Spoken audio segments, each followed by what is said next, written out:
Oh, welcome to Big Boy Crypto, home of the BitSquad, the largest and greatest crypto community and all of the interwebs. This is Around the Blockchain. My name is DZ. I haven't done this in a few days, but I think I can remember. It's we come to you Monday through Friday at 5:01 p.m. Eastern Standard Time, where we talk about your favorite topics with your favorite people. Today is no exception. We're going to go ahead and start on the top right. Holding it down from up north, our friendly neighbor up north is Meg. BZK. If you want to check out all her content, you can catch her and Mason jet setting and just dropping that alpha for us folks on some pretty juicy alts. Then on the bottom right, we have Mac and Cheesy. He was just out there sweating in the fields, and we got him. Hey, we said, hey Mac, you put a shirt on, but he's holding it down from Strong Island. Then on the bottom left, don't adjust your dials. It is Joe Parys. Normally, we get to see outside. We're looking in the dark dungeon now, but that's okay. Joe, he's still going to be shining the light on some really good crypto knowledge. Then on the top left, he's holding his little miniature motorcycle there because he's always seeing green lights. Maybe that's just the room he's in. It is Johnny Crypto. And we're going to talk about the ETH merge and some big upgrades coming up. Also, Binance and Circle breaking up. What is going on? Should you get rid of your USDC? And also an airdrop, 1-inch airdrop. Are you eligible? Is this a bunch more free money coming into the space? What does this mean? But before we cover those topics, let's look at the crypto market cap. We saw quite a bit of a nuke, especially with some altcoins. Bitcoin and Ethereum held up relatively well. You can actually see them. They're kind of slightly up on the hour, but if you look at the chart right there, just took quite a bit of a nosedive there. You just see it across the entire sector there. The nosedive was a little stronger than others. BNB held up about 3.5% down. Cardano down 6%. Polkadot down 5%. Matic down 5%. And other ones, held up relatively stronger there. AVAX, ETH Classic, Tron, all in the 1 to 2 range. So we saw a nuke. Joe, I don't really have much clarity on what caused this. Is this just was there, did Jerome Powell sneeze and then, all of a sudden a butterfly flapped its wings halfway across the globe? What was with this recent drop? Is this just a whale dumping bags? It's just a healthy correction. What are you seeing here? Well, thanks, DZ, for having me back on the show. Grateful to be here. And here's what I'm seeing. First and foremost, we have to remember September is one of the most volatile and one of the most red months in history when it comes to crypto. So strap, put your seatbelt on because it's going to get wild here. Another thing that I think is happening is a lot of people are getting excited for this Ethereum merge. And it's literally, 7 to 10 days away here. So we're seeing a lot of volatility. We're starting to see, we went sideways for like 10 days. So people are getting bored, getting a little antsy. So the first thing that I did, because I looked at the chart as soon as it happened, I was asking the same question, DZ. Did somebody say something? Did something happen? What is going on? And nothing really came to my, forefront on Twitter there, because Twitter is like one of the best places to go to get that time-sensitive detail alert. So if anybody's new to crypto, Twitter is a great place to go. Make sure to follow everybody here on Twitter. But I went there and I was like, well, there doesn't seem to be like any crazy thing happening. So to me, this just looks like some volatility. I would expect more in the next couple of days and next couple of weeks, and be prepared for anything here in September. To me personally, though, I am a believer that we are nearing or near a bottom. Not financial advice, but there are too many indicators to me right now that it just doesn't make sense, and there's so much going on positively in the space. And if you take a look just a few years ago to where we are today, any of these cryptocurrency coins that have really stood the test of time between Ethereum and Bitcoin, I think are going to really make it and then some in the next bull run. So whether that starts now or it's already started, strap in because it's going to be a fun ride.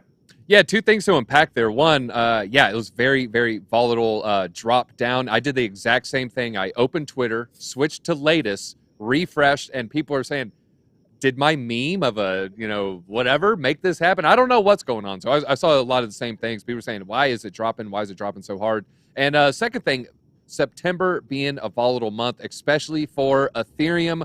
We have some major news. The Ethereum merge is coming up tentatively around the 15th. A lot of people are saying, trying to backtrace the exact time. It will vary slightly, but roughly around the 15th. If we look at the chart here, this is the Ethereum 7-day chart. We can see the just insane action today. It was just seemingly out of nowhere, huge nuke down, but you see it kind of holding above this level of support that we were testing earlier in the week. The Bellatrix hard fork is coming soon. It's going to be the last major upgrade before we have the transition to proof of stake. The proof of stake is going to be the Parys upgrade. And once that happens, I mean, the emissions is supposed to be turned off. And this is going to be the second and final phase of the merge. And then after the merge, of course, it's the Shanghai update. Now, mac and cheesy, I'm throwing out a lot of big words, a lot of dev stuff. You know, we don't got to get into the technicals of what sharding is. No, it's not after too much Mexican and you dance with the devil, although we've all been there. Yes, we have. Now that we kind of have some hard dates, it's no longer maybe a month. Now we're getting it down to the block. Does that increase the odds that, hey, I think this is going to go off successfully, or is it still a question mark to you? Until it's truly delivered, it's a question mark in my eyes. I mean, we've been down this road where we have dates, we have pushback, we have dates, we have pushback, we have dates, we have pushback.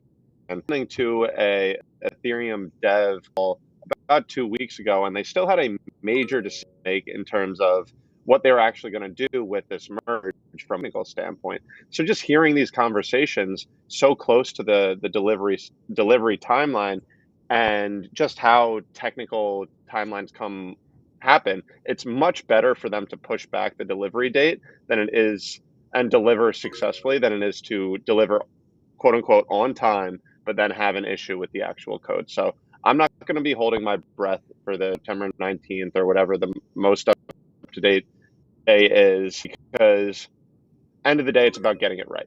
If they do get it right, whether that's September 19th, whether that's October 1st, whether that's end of November, it doesn't necessarily matter in my eyes. It's just about this progression and this move towards proof of stake. And I'm very, very excited about it. And yeah, I think kind of going back to the conversation about what the Ethereum price is doing and, why did it tank so quickly? Yada, yada. You go to the news, you don't really see anything.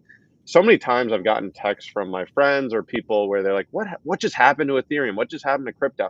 And 9 times out of 10, it's just let crypto do what crypto does. Just let it do what it does. And this is just kind of par for the course. Of course, that 1 time out of 10 where it's Tesla sold it's Bitcoin or things of that nature. Okay, maybe it's truly news driven, but this is kind of part of it.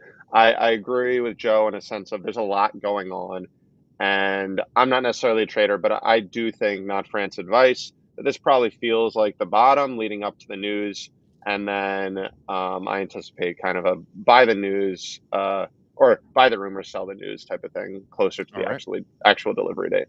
All right. Well, Meg, speaking of a delivery date, one of the things on this delivery date is all this ETH is staked up, and then eventually it will be delivered back to the holders. It's going to be, it's going to take a while. Not everyone is getting all their ETH at once. We're not going to see on the day of the merge where everybody on Coinbase gets their ETH back and they now get to, unstake. But I'm looking at the stats here. For ETH staked, it's roughly about 11% of the total circulating supply.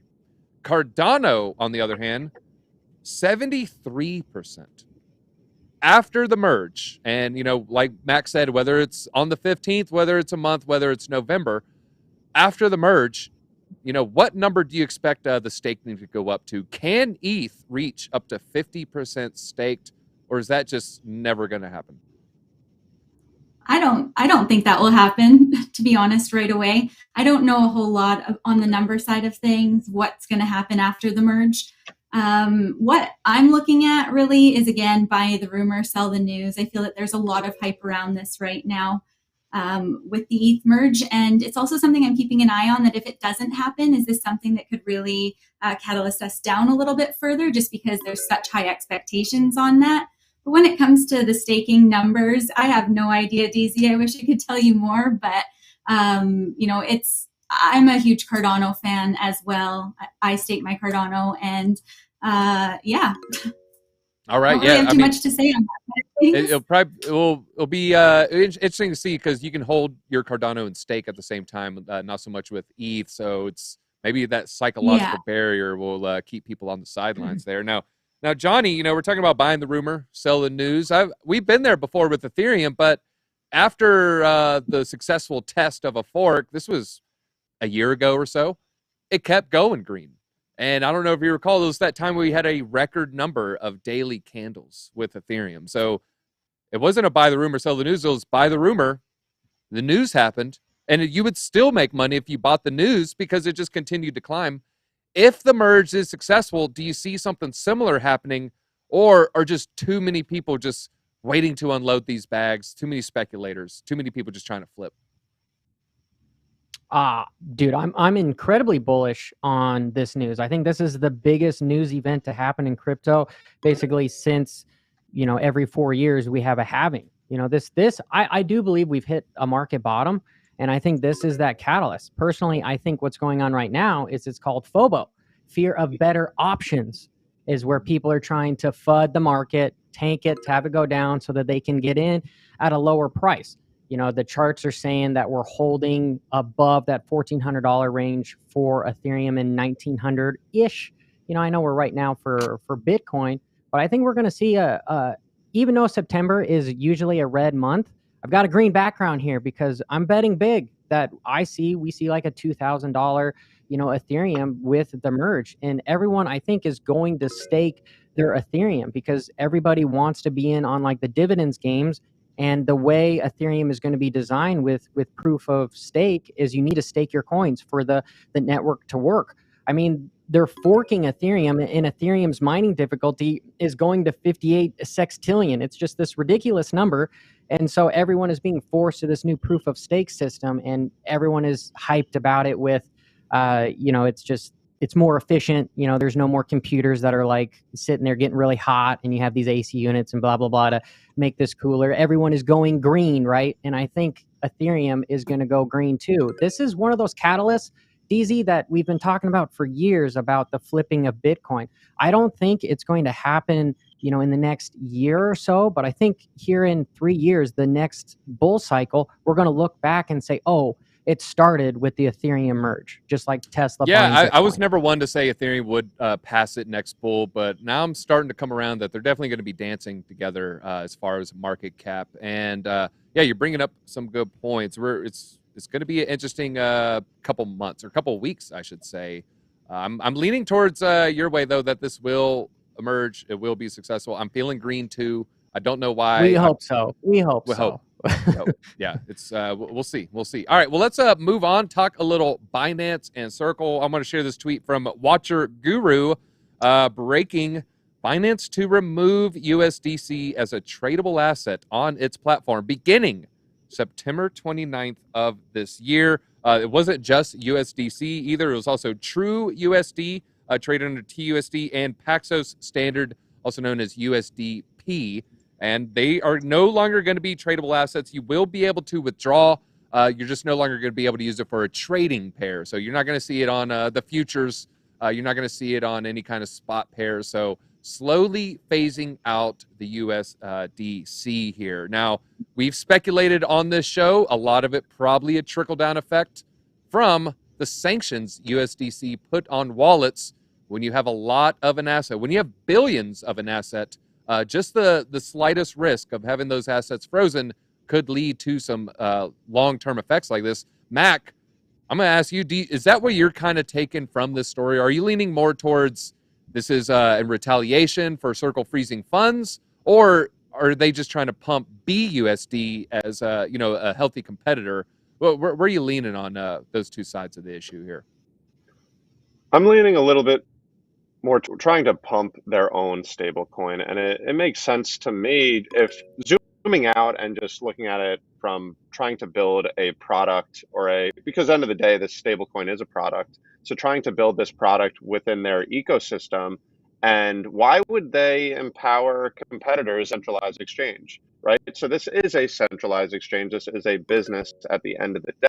So that is probably more of a reasoning in terms of why they're going this route. And frankly, it is a centralized exchange. if this was a decentralized exchange, so we're not going to trade these other pairs, that would be a major red flag. But in my eyes, they're a business. They're making this and they want to pump their own bags. So feel free, do it. And if you want to use the service, great. If you don't want to use the service, then use a different service. So I think that's probably more of the strategy. And of course, if you can do that while simultaneously giving a little proverbial middle finger to somebody who's frozen the funds prior, then it's a win-win. So I think it's both from the company side, probably the decision from the crypto standpoint. It's kind of a whatever to me. It's kind of a, okay, keep it moving. I don't necessarily think it's really a major concern. If this was Uniswap, SushiSwap, or something like 1inch, that would be a little bit concerning, and I'm sure crypto Twitter would not be happy with that. All right, now Max kind of summed it up well. It's not really seen as a big deal here. I'm just kind of, like he said, I'm keeping it moving. No biggie. I'm okay with CZ making this choice if they want to push BUSD. That's fine. But do you think BUSD and CZ in particular, are they in a unique position, Meg? Would Sam Bankman-Fried, if he was pushing FTX stablecoin and say, you know what, we're going to drop Circle, or we're going to drop whatever stable coin, and we're going to start really pushing FTX coin, would he also just get kind of shoulder shrugs from the community, or would he be attacked and saying, hey, man, this is way too centralized for me? Yeah, possibly. I think that he would probably get attacked from the community for the most part. But I mean, Mac was totally right and bang on, I think, with Binance that it is it's a smart business decision on their side of things, and especially being in such close competition with Coinbase to, hold that number one position and them being back and forth. But is there a lot going on behind the scenes as well regarding regulations that we don't know about? And then it was surprising to me that Jeremy be so okay with this to the public. But again, is that him and CZ maybe joining forces a little bit against Tether in the long run? So are we going to see that play out a little bit further once regulations, move a little bit more along? So there's a bunch of different sides of things that we can see here.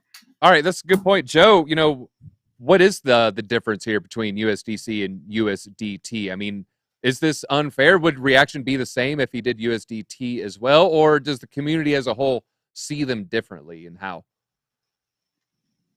Well, I think that there is certainly a difference in the way that people see the two stable coins for sure, right? I think Tether has just had kind of a black eye for quite a while, and people just maybe just don't trust it as much. Circle, they trust maybe a little bit more, right? But this is crypto, right? So the crazy thing is like we've seen stable coins depeg, we've seen stable coins go to zero. I mean, we've seen everything. And so I think we have a little bit more trust in USDC, right, than some of the other stable coins. Well, why did they do this to USDC and not USDT? I mean, it could be political for sure. I don't like to, to dance into politics. Tell us who you voted for. Tell us who you voted for. No, I mean, I really do think that it could be. I mean, look, if you're running a business and you had a choice to, basically just take a competitor completely off of your business, and highlight your stable coin, right, BUSD now, and quote unquote that, hey, we're doing this to condense liquidity. Sure you are, you know what I mean? But this is there's some stuff going on in the back room that people aren't like alluding to that we don't know necessarily. The news is making this seem to be like this is a huge deal, this is big deal. I mean, I think that there is maybe something to it, but at the end of the day, for the average retail user, if you're on Binance and you have some USDC, you can just convert it and just be on your merry way, right, to BUSD and then start trading around in there. That's my understanding of this. So it shouldn't be too inconvenient for anybody. But yeah, there's some politics at play, DZ, for sure. Yeah, I think that's it right there. And yeah, like you said, it's kind of a kill shot on the competitor there. All right, now, Johnny, final question on this topic. And I got a quote from the CEO of Circle here, and it's James Allaire, and it's pretty funny. He's trying to spin this. This is what James said in regards to them removing USDC. Converge dollar books on Binance. now same as FTX and Coinbase. It's a good thing. USDC utility just increased. What are your thoughts on that? He's saying, okay, they removed it from all these trading pairs. They're removing support. He's saying, hey, this is a good thing. What are your takes on this? Is this a healthy spin, or is he just blowing hot air out of the you-know-what? Well, I voted for Trump, just so people know that. It might have been, people probably were aware of that to begin with. But this is a PR stunt. And there's a saying, history is written by the survivors. And how many stable coins do we have? You got True USD, you got Tether, you got Binance, you got USD Pax. There's all these silly governance tokens. We were kind of debating a little bit before the show started about some of the stable coins here. And one thing that Circle doesn't have is they don't have an exchange that runs off of their stuff. And right now, Binance is one of the largest exchanges, and they are preparing people to be okay with, hey, no, don't. There's options. You go to the ice cream parlor, and if they have 47 different ice cream flavors, you sit there and you're like, which one do I get? But if they just said, hey, vanilla, that's it. We sell vanilla. You're going to enter. You're going to have vanilla. You're going to be happy with it. That's what Binance is doing. Right now in the bear market, they are preparing users to be okay with using their governance token, which I'm absolutely fine with. I think Binance is a great exchange. And Circle, I don't really know where Circle's going to go. And if I was to just go off of the Lindy effect, which is basically stating, hey, if something's been around a while, you can predict its future as far as how long it's going to stay around, right? And Tether's been around a while. Binance has been around longer than Circle has. And so therefore, I'm going to lean towards one of those as, being the ones that end up winning the crypto stablecoin war per se. And I sure as heck hope it doesn't come into a situation where it becomes, hey, let's rob a bunch of Peters so that we can pay Paul kind of a thing, which what we saw with the whole Luna thing. But no, I think the CEO Jeremy of Circle is probably going, how do we change this? How do we change this? How do we make this roll in our favor? Because it's kind of a bummer, right? Because yeah, I could talk a lot. I digress. No, it's not looking good. It's not looking good. And speaking of, the Lindy effect, been around for a while, easily to predict it'll stay around. I've been around forever. I'm by far the oldest one here. So hit that like button just to pay a little respect to your elders here, okay? DZ is older. He's for the kids, but, he's also for the gray hairs, too. All right, now let's move on here. Talk about an airdrop. This is for people who would use Optimism. I got it up right here. You can see the charts. It's $1.11 right now, roughly $250 million market cap. This is its full price history. Hasn't really been around that long. It looks like it launched at the beginning of June. Slightly kind of trading at where it looks like it launched. Looks like it had some nice lows, 40 cent range. Hit some highs around the $2, and now trying to kind of trading down about 50%. But they announced speaking of 1inch earlier, the aggregator 1inch is at rewarding its active wallet. So if you've been using 1inch, you've been using Optimism, they're dropping about 300,000 Optimism tokens to these people. Looks like it maybe even traded as high as the $4 range. And 1inch deployed on Optimism August of last year. And you see the coin just launched not that long ago, but about 45,000 wallets were interacting. So it's a good chance some of you BitSquad members watching right now have some free money. Speaking of free money, if you like free money, hit that like button. Please hit that like button. All right, now, Joe, we've talked about airdrops before, and I've talked to you about Uniswap's airdrop before. Uniswap, we saw it, it dropped. Same thing with Binance. They dropped, it fell, and then it just skyrocketed well above what they gave it away at. Not financial advice, but what are your thoughts on Optimism? And is it possible, are you catching the same vibes here, or is it just not quite have the use case as those two protocols? Yeah, I think that the secret sauce behind the airdrop effect here is the marketing, right? Because here we go. We're talking about this. We're talking about Optimism. We're talking about 1inch in front of thousands of people. And so, tens of thousands of people will watch this video eventually. And so that awareness will, I think, bring more interest. And people love free things, right? I mean, who doesn't love just all of a sudden having some free money just drop right into your account? So to me, I think it's about that. It's about the marketing. And as we know in crypto, a lot of these new projects, they struggle with the marketing aspect of this. And it's absolutely essential. If you look at the top 10 projects, Bitcoin, Ethereum, Cardano, XRP, why are they still up there?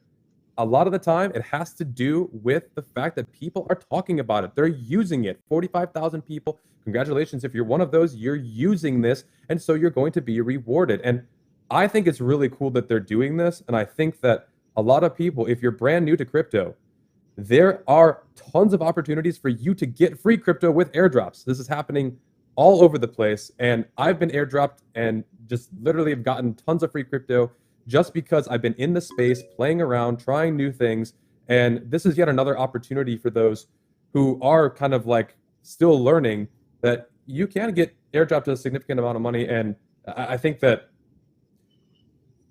it's going to be interesting to see what will happen with the price of Optimism. It had a very nice run up to the ETH merge. Has definitely come back down from its all-time highs. If I'm going to guess as what is going to happen next, I wouldn't be surprised to see a nice little move up here from the airdrop news as well as the ETH merge, because it is a layer 2 and one of the bigger ones.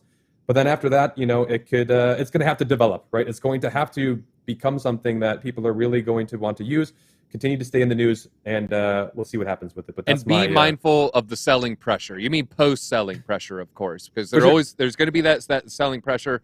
Then you're going to want to, if you believe in the project, you want to come in after the selling pressure. And I guarantee there will be selling pressure. You don't give free money to all these people and everyone's saying, yeah, we're all diamond handing, right? Yeah, 100%. Never will happen. Will never happen. All right, now, Mac, I want to pull this up real quick. This is just kind of breaking down Optimism, because I'm going to throw out some crazy words here. It's a layer 2 blockchain, and essentially it's using optimistic rollup. So it's a layer 2 is using rollups. Now, Mac, there's a lot of hype surrounding layer 2s and rollups. Are rollups going to make some of these competing L1s obsolete? And what are maybe some of the ones on your radar that are going to have a tougher time surviving? I think so as Ethereum, right? So just the TLDR of layer 2s and Ethereum. So as one of the main concerns with Ethereum is its inability to scale, and that's the on the main network. So the idea is with these layer 2s, kind of rollups, these different solutions, is it allows for a additional layer to allow for more transactions on the network. Think of it as if you have one road in your town, now you made a highway directly to the right of it, and so now more things can actually happen. And I think, to kind of answer your question about the layer 2s and maybe making the other layer 1s less valuable, I think there's a lot of truth to that. I think some blockchains, they're just going to say, hey, we'll actually become a part of a different blockchain, and we think it's actually beneficial for our ecosystem. I think we actually saw Helium recently say, oh, we're going to consider going on the Solana blockchain. I don't know, it's a separate, but effectively it was a similar idea where it's like, hey, we want to condense our blockchains. And I do think we're going to see this in the ecosystem. There's going to be a consolidation, like really most industries as they expand. And similar, right, to the traditional banks in the United States in before 2008 and after 2008, there was this consolidation. So I think it's super interesting. But I do want to touch on one very critical thing to note here for a lot of the people watching in terms of why you're getting an airdrop. And this is really the beauty of what Web3 is about. So of course we love free money. We love Uniswap free money. That airdrop was absolutely goated. We love things like this to actually reward you for leveraging new protocols. But the idea here is very clear. You are getting rewarded as a user and a contributor to the network. And the Web3 movement is where Web2 is read and write, Web3 is read, write, and own. So this is the user getting compensated effectively for their contribution to the network. Because end of the day, you have value to a network, and this is the Web3 way to giving back. So in Uniswap, if you use the platform, you were then rewarded for using the platform. In ENS, if you used their service, you were then rewarded with ENS token because you were using their service. This is the Web3 way, and this is how you get ownership in the network that you're taking part of. So of course, free money is great, but think of the ethos, and that's about leveraging the ecosystem, being part of it, and you're going to be rewarded accordingly. All right. Now, Meg, we're talking about 1inch. Is it going to stick around? They're kind of spelling out some scenarios. It does have, possible hurdles. They did just integrate it into KuCoin. Is Optimism 1inch, is that on your list of, because I know you like these competing L1s and some of these better L2s. Are these on your radar, or are there other ones you find more attractive? And, perhaps what might those be? Yeah, so to be honest, Optimism and 1inch has not been on my radar whatsoever. I have used 1inch in the past, though, again, just to try it out, know what I'm talking about, see how it works, that kind of thing. But how many layer 2s can we really have as well? So I do like Polygon myself, and I'm not too sure how many of these in the long run will really stick around. So the airdrop, again, that's always really nice. And they are doing multiple airdrops kind of slowly down the line. So is that going to incentivize users? Maybe, but to keep it consistent and long term, I'm not too sure. So obviously I'll take more of a look at it now that we've been chatting about it and stuff, but long term, I'm not sure how this one will do and not really on my radar. Yeah, you bring up a good point. Maybe incentivize users, maybe incentivize sell pressure. And so, just kind of look out for both scenarios there. All right, final question, Johnny. I'm going to bring it to you here. Now, I remember 2020, we're talking about Uniswap, essentially talking about 1inch, DeFi. DeFi was the it factor for 2020. I think 21, we'll probably look back and say NFTs. Do you consider zero knowledge proofs, ZK rollups, and some of these rollups for these layer 2s? Is this the 2022 story that we're only going to realize maybe a year later? No. I think what would you consider? is what is the story of 22? The merge. Absolutely. The ETH? Ethereum merge is okay. ETH layer 1. Take over ETH, going to proof of stake, where proof of stake kind of takes over, where everyone starts trying to stake their own coins so that they can make some liquidity back in, like a bank gives you 0.003%. Hopefully we won't see this like 20%. That's just outrageous number, like what happened with Terra, and that whole fiasco. But, 1 to 5% back on holding your coins on a blockchain so that you can help with what Megbkz was saying as far as being rewarded inside the ecosystem. I would definitely consider that being 2022, and moving forward. The transition between, again, what Megbkz was saying, between, Web 2 to Web 3. And I do like 1inch, right? 1inch, it's not necessarily about the length, it's about the depth. Okay. And depth, 1inch is incredibly easy to use. It's fundamentally good. I don't really consider it that much of a decentralized exchange because, there is always somebody behind the counter, but I'm digressing again here, DZ. I would have to say that's what we get for proof of giving stake. you the green light. So that's on us. I know, that's us. what you get for me. All right. Well, that is all we got time for. It looks like Joe took it home. You know what? It was Team White Tea today. It is underneath the purple here. All right, Joe, feel free. Take us away. Give us some parting thoughts, please. Well, thanks again, DZ. Smash up the like button. Hit the subscribe button. Make sure to subscribe to all the guests around. Thank you for being here. Also, don't forget to do your research. And continue to keep coming back and continue to be an amazing viewer of this show and everything that's happening here in crypto. So thanks again. Honored to be here as always. And DZ, take it away. Hey, not your crypto, not your coins. BitSquad, be easy. That's all we got time for today. Until next time.